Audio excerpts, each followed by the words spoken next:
Sit beside me. Don't move. The Mafia boss's voice was quiet, but everyone in the room immediately obeyed. Everyone except me. I looked at the empty chair beside him. Then at him. Adrian Volkov was the most feared man in the city. Men twice his size lowered their eyes when he entered a room. Yet somehow, he was looking at me as if I were the only person there. I said, "Sit." He reached for my wrist. I immediately slapped his hand away.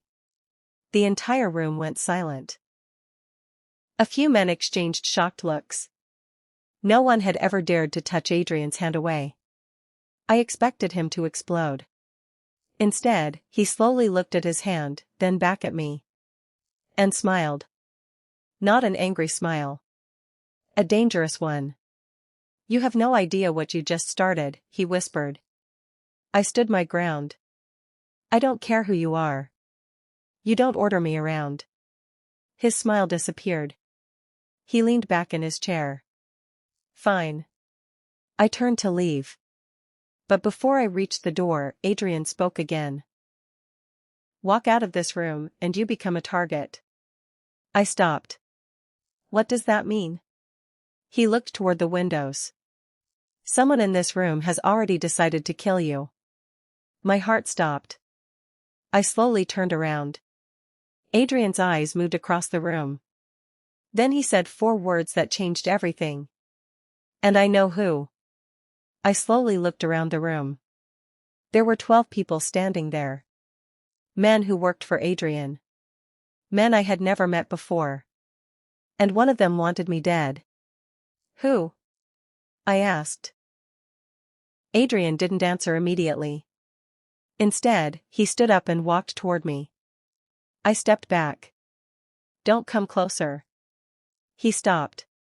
For the first time, I noticed something different in his expression. Concern. "Your father owed someone a very large debt," he said. "My father is dead." "I know." "Then why am I involved?" "Because the debt wasn't paid." My stomach tightened. Adrian reached into his jacket and placed an envelope on the table. "Your father's name is on this." I opened it. Inside was a photograph. It showed my father standing beside Adrian's father 20 years earlier. But there was another person in the photograph. A woman. I recognized her immediately. "She was at my house last week," I whispered. Adrian's expression changed. "Are you sure?" I nodded. "She said she knew my father." Adrian took the photograph from my hand.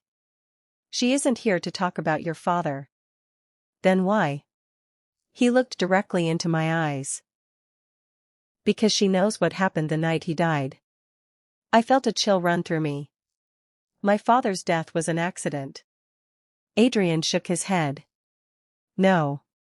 He leaned closer and lowered his voice. "Your father was murdered." Before I could respond, the light suddenly went out. A gunshot echoed through the room. Everyone screamed. Adrian grabbed my hand and pulled me behind him. Then he whispered, "Don't move. They're here." The gunshot echoed through the room. I froze. Adrian pulled me behind him and whispered, "Stay close." Another shot hit the wall above us. Men scattered across the room, but Adrian remained strangely calm. He pulled a gun from beneath his jacket and moved toward the windows. I grabbed his arm. "Are you crazy?" He looked at me. "I need to know where the shot came from." Before he could move, a man rushed toward us. Adrian pushed me aside and knocked him to the floor. The man dropped a small black device. Adrian picked it up. His expression immediately changed. "What is it?" I asked. "A tracker." My heart sank. "Someone put this on me?" Adrian nodded. "Probably when you arrived tonight." I remembered the woman from the photograph. She had hugged me before I entered the building. I suddenly understood. She touched my coat. Adrian looked at me. "Who?" "The woman in the photograph." His face became cold. Then we have a problem. He grabbed my coat and searched the inside pocket. A tiny electronic device fell onto the floor. I stared at it. Who is she? Adrian didn't answer. Instead, he looked toward the door. She was my father's closest associate. And now? He picked up the tracker. Now she's working for the man who killed your father. My hands began to shake. Then Adrian's phone rang. He answered. A woman's voice came through the speaker. Let the girl go, Adrian. His jaw tightened. The woman continued. Or you'll lose someone else you love. The call ended. I looked at Adrian. You love someone? He slowly turned toward me. And for the first time I saw genuine fear in his eyes. She wasn't talking about me. She wasn't talking about me. I stared at Adrian. Then who was she talking about? He didn't answer. Instead, he grabbed his phone and made a call. Check the hospital. Now. My heart sank. Who was in the hospital? Adrian looked at me. Your mother. I froze. My mother? She was taken there 2 hours ago. I immediately reached for my phone, but there were no missed calls. Why didn't anyone tell me? Because whoever took her didn't want you to know. Adrian grabbed his coat. We're leaving. I stepped away. I'm not going anywhere with you. He looked at me seriously. If you stay here, they'll come for you next. I hated that he was right. Minutes later, we were speeding through the city. Neither of us spoke. Then I noticed something on the back seat. A small envelope. My name was written on it. I opened it with trembling hands. Inside was a single photograph of my father. On the back, someone had written. Ask Adrian why your father trusted him before he died. I looked at Adrian. You knew my father? He remained silent. Answer me. Finally, he said. I knew him better than you think. Then tell me the truth. He tightened his grip on the steering wheel. Your father saved my life 20 years ago. I stared at him. And that's why you're protecting me? No. He glanced at me. I'm protecting you because I made him a promise. What promise? His voice became quiet. If anything ever happened to him, I would protect his daughter with my life. Before I could respond, his phone rang. This time, it was the hospital. Adrian answered. His face immediately turned pale. What happened? He listened for a few seconds. Then slammed the brakes. I nearly hit the dashboard. He looked at me. Your mother is gone. Your mother is gone. Adrian's words echoed in my head. What do you mean, gone? The hospital room is empty. Maybe she left. He shook his head. Her phone, purse, and shoes are still there. I felt my stomach drop. Then someone took her. Adrian nodded. We have to find her before they hurt her. We reached the hospital minutes later. The hallway outside my mother's room was empty. A nurse stood nearby, trembling. What happened? Adrian asked. She looked at me. Your mother was conscious when she disappeared. What did she say? The nurse hesitated. She kept repeating one name. Whose? She whispered. Adrian. I looked at him. He didn't move. Then the nurse handed me a folded piece of paper. This was under her pillow. I opened it. There was only one sentence. Don't trust the man protecting you. My eyes immediately went to Adrian. He saw the note. For several seconds, neither of us spoke. Then he said quietly. She's trying to protect you. From you? He shook his head. From the person who forced her to write that. Suddenly, a phone began ringing inside the empty hospital room. It wasn't mine. Adrian walked inside and picked up a black phone hidden beneath the bed. A man's voice came through. "Bring the girl to the old warehouse." Adrian's expression hardened. The voice continued. "Come alone, or your mother dies." The call ended. I looked at Adrian. "You're not going alone." He stared at me. "You don't understand." "I understand perfectly." I took his hand. "If they're after me, I'm coming." For the first time, Adrian didn't argue. But as we walked toward the exit, he whispered, "Stay beside me." I looked at him. "Why?" His eyes met mine. "Because this time I won't let anyone take you from me." The old warehouse was almost completely abandoned. Broken windows, rusted doors, and darkness everywhere. Adrian parked the car several meters away. "Stay behind me," he said. I looked at him. "You said that before. And you still don't listen." Despite everything, I almost smiled. Then we heard a woman's voice from inside. "Elena." My heart stopped. "Mom." I started running, but Adrian caught my arm. "Wait." A light suddenly switched on. My mother was sitting on a chair in the middle of the warehouse. Her hands were tied. Standing behind her was the woman from the photograph. She smiled. "Finally." Adrian stepped forward. "Let her go." The woman laughed. "You still think you're in control, Adrian?" She looked at me. "Your father trusted the wrong people." I stared at her. "You killed him?" She shook her head. "No. Your mother did." My entire body went cold. "That's a lie." My mother started crying. "Don't listen to her." The woman pulled out an old envelope. "Your father wasn't murdered because of money." She looked directly at me. "He was killed because he discovered who betrayed him." Adrian's expression changed. "Give me that envelope." She smiled. "You already know what's inside." I looked at Adrian. He said nothing. I stepped toward him. "What's in it?" Before he could answer, the warehouse doors suddenly slammed shut. Several armed men appeared around us. The woman smiled.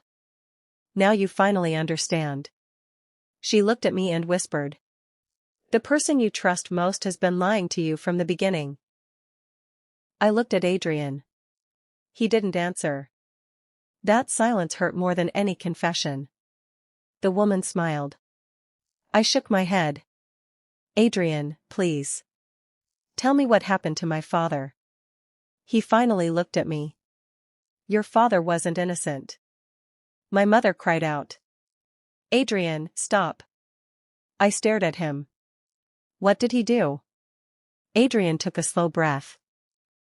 20 years ago, your father discovered that someone inside his organization was selling information to his enemies. He trusted the wrong person." "Who?" Adrian looked at the woman. "Her." She laughed. "You still don't understand."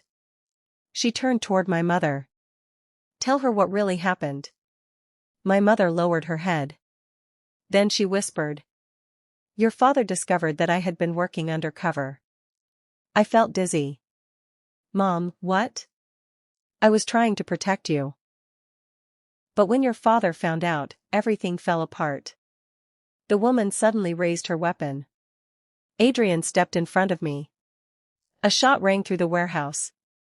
I screamed. But Adrian remained standing. The bullet had struck the metal railing beside him. He grabbed my hand. "Run." We rushed toward a side door while his men fought back. Behind us, my mother shouted, "Elena! Don't trust anyone." We escaped through the back of the warehouse. Outside, Adrian stopped beside the car. I turned toward him, furious and terrified. "I need the truth. No more secrets." He looked at me for several seconds. Then he reached inside his jacket and handed me the old envelope. "Your father left this for you." I opened it. Inside was a photograph. My father was standing beside a much younger Adrian. And between them was another man. I recognized him immediately. He was the police officer who had investigated my father's death. On the back of the photograph were 6 words. "He is the one who betrayed us." I looked at Adrian. "Where is he now?" Adrian's expression turned cold. "He's been searching for you for 20 years. "He's been searching for me for 20 years? I whispered. Adrian nodded. "Because your father left you something that could destroy him." "What?" "Evidence." We drove to my father's old house. Adrian opened the door with a key he had kept all these years. Everything inside was covered in dust. On the table was an old box. I opened it. Inside were documents, photographs, and a flash drive. On one of the documents, I saw the police officer's name. But beside it was another signature. My father's signature. "What is this?" Adrian looked at the document. "An agreement to transfer information." I felt a chill. So my father was connected to him too? Yes. I looked at Adrian. "You knew all this time?" "I only knew part of it." Suddenly, we heard glass breaking inside the house. Adrian immediately switched off the lights. "They found us." We hid behind the wall. Footsteps approached. Then a man's voice echoed through the house. "Elena. Come out. I know you're here." I recognized the voice. It was the same police officer. Adrian whispered. "When I tell you, run to the back door." "And you?" "I'll catch up with you." "No." He looked at me. "This is not the time to argue." The footsteps came closer. Adrian opened the door and drew their attention. I ran. But before I could escape, I heard a gunshot. I stopped. "Adrian." Silence. I turned back. He was standing in the middle of the room, while the police officer lay on the floor. Adrian looked at me and said. "He confessed." "Your father wasn't killed by him." I froze. "Then who killed him?" Adrian slowly looked toward my mother. She was standing in the doorway. And she was crying. I stared at my mother. "You killed my father?" She shook her head, crying. "No, Elena. I didn't kill him." Adrian stepped closer. "Your mother was there that night, but she wasn't the one who pulled the trigger." My mother wiped her tears. "Your father discovered that the police officer had been working with our enemies. He tried to expose him, but someone betrayed him first." "Who?" She looked at Adrian. "Your father's own brother." I froze. Adrian nodded. "He wanted the family empire. Your father was the only person standing in his way." My mother continued. "Your father knew he was in danger. Before he died, he gave the evidence to me and asked me to protect you." "Why didn't you tell me?" "Because I was terrified they'd come after you." I looked at Adrian. "And you?" He lowered his eyes. "Your father asked me to protect you if anything happened to him." Suddenly, everything made sense. The cold words. The forced distance. The constant protection. He hadn't been trying to control me. He had been trying to keep me alive. I stepped toward him. "Then why did you tell me to sit beside you?" A faint smile appeared on his face. "Because I knew someone was watching us. I needed you close enough to protect you." I remembered the first night. When I slapped his hand away, I thought I was standing up to a cruel mafia boss. But now I understood. He had never wanted to hurt me. He had been afraid of losing me. I reached for his hand. "I'm sorry." He looked at me. "You don't have to be." I smiled through my tears. "But I want to stay." For the first time, Adrian smiled genuinely. "Then stay." And this time, when he said, "Sit beside me," I did. Not because he ordered me to. But because I finally knew the truth. The man everyone feared had spent 20 years protecting the one person he could never afford to lose.